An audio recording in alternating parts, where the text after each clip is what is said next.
Okay, I gotta admit, that was some really nice foreshadowing. I'm not gonna lie. That was really good. That was... Job well done. Job well done, The Promised Neverland and the writer working on it. Job well done on that subtle foreshadowing to how the demons are brought down. Makes perfect sense, and it doesn't confuse me. It's been in our face the entire time, every time we've seen demons. Very, very good foreshadowing. Just truly amazing. So, what I'm talking about is how to bring down the demons. Now, at first glance, okay, when you see the demons in this chapter, and when you see Ray's analysis on it, you assume that these demons are just immortal monsters. Like, how could you bring these things down? It just doesn't make any sense whatsoever. And the only thing that you have to cling on to, any hope, is that we know for a fact a long time ago, humanity, ancient humans, took down these demons. And they had only bows and spears. So, it's obvious that there had to be some way to bring the demons down for a treaty to happen, a promise and all that, and a treaty to happen to where the worlds were separated, because it would mean that humanity was wiping out demons. It wasn't just a one-sided slaughter where demons were coming in, wiping out humanity, and that was it. Humanity was pushing back the demons as well, with just bows and spears. And so, looking at the way they looked in this chapter, you're like, how could they have done that? It doesn't make any sense without, like, some form of supernatural technology or something. And that wasn't the case. What the case was is just been in our face the entire time, literally. The demons have a crucial weakness. Now, this overall weakness is something you would see common in series quite like this, especially with like an immortal like enemy or something, like a vampire or a titan from, Shingeki no Kyojin. Basically, stuff like this, there's always weaknesses. There's always weaknesses to creatures that appear to be immortal and can regenerate. There has to be something. In this case, their healing factor is insane. But there is a crucial flaw.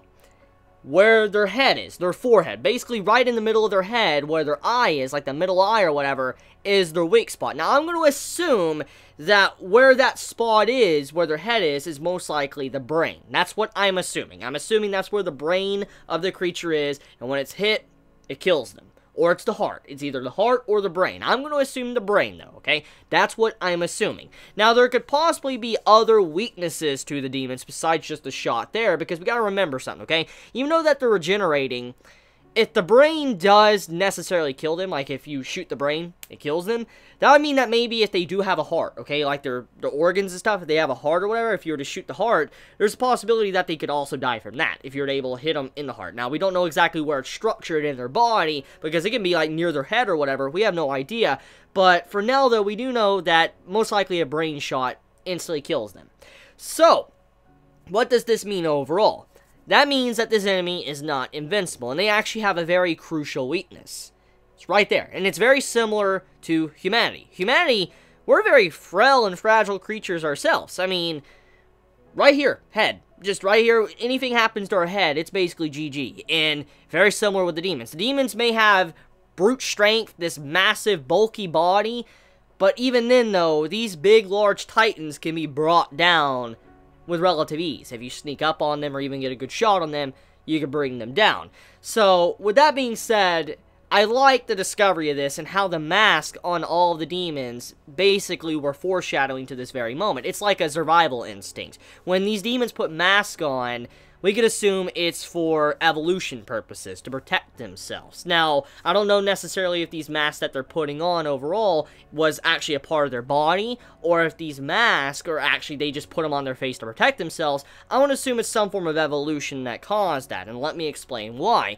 There's been many cases throughout the Promised Neverland, since we've started finding out about the world and the demons and stuff, that these demons are very different. They vary between size and shape. They always vary, and it's very strange, because even though they're one species, it's weird that they're just so different. It doesn't make sense at all. I mean, when you think about humanity, yes, we look different from individuals, but there's a common concept, a common body shape. We have 2 arms, 2 legs, we have a head and all that, stationed with our organs in certain spots throughout our body. We have similarities. But the demons, they just vary in sizes and shape, which doesn't make any sense. But now, it seems like we're finally getting clarity to exactly why these demons are so different in size.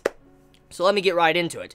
We can assume, okay, from a standard look at all this, we can assume maybe demons is overall standard shape, what they're born with, could be human type look, appearance. Like, you know, the demons from the orphanage and all that, the farm. Demons most likely might look like that. Or they might look like something like, you know, our others, you know, Sung Jo or whatever, how you pronounce his name. Most likely demons, their base forms might look like that. But we found out in this chapter, when demons regenerate, their body structure changes. It's not the same. So that means that every time they regenerate, let's say like you blow off their arm or whatever, and they regenerate their arm back, it's not the exact same. It doesn't look the same. So their body structure changes. With every wound they get, every time they're regenerating, their body structure changes, which obviously explains the size and why they vary in shape and form is because of all the wounds and regeneration they've had to do throughout their life. So like I said, most likely why the demons are so different is because some have battled a lot. If you see a demon that has like a very messed up looking body and all that, most likely it's because they've regenerated a lot. So that could explain why these demons are just so weird looking, is because of that. And so that would let us know that the other demons that look humanoid form, either their body shaped that way, like they probably hurt their bodies in a way where it could shape down like that, or that's their base form, and that means that they really haven't lost many fights whatsoever. Now, anyways, getting right headfirst into it though, this also lets us know that basically these demons have some form of evolutionary process. And this series does really like to kind of go with evolution. You can see that the writers of it has factored that in, especially with humanity, DNA, breeding, and all of that. And then now these demons and stuff, we can assume that the mask on the demons, if they're not just put on as actual regular mask, these masks could be, like I said, an evolutionary process to kind of fight back against humanity when they were hunting them down. Now, over time, it makes me wonder why they would still have masks to kind of counter and fight back, even though they haven't fought humans for a very long time. But even then, though, it makes a lot of sense now, that these demons definitely are evolving in a way. So I like the way this chapter was presented. It lets us know what to expect from the series, but also why the demons are so different. We got clarification. Now, anyways, let's get into the content of, you know, the chapter of The Promised Neverland.